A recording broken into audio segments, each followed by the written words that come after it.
এই নাইফটা আমার খুব প্রিয়, কেন জানিস? এটা চালালে কোনো সাউন্ড পেলো চমৎকার একটা শব্দ হয়।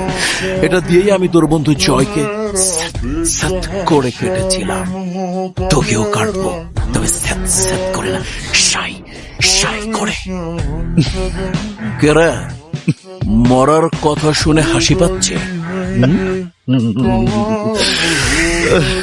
হাস হাস, শেষ হাসিটা হেসে নেই। মরার কথা শুনে হাসি পেল কারণ প্রোগ্রামটা একটু চেঞ্জ হয়েছে। আমি মরব না, মরবি তুই। তুই অনেক কথা বলিস, অনেক কিছুই মনে রেখেছিস, শুধু ছোট্ট একটি কথা ভুলে গেছিস, যে কোনো খেলায় আমি তোর বাপ। Because I am captain. Captain যা বলে টিম তাই করে।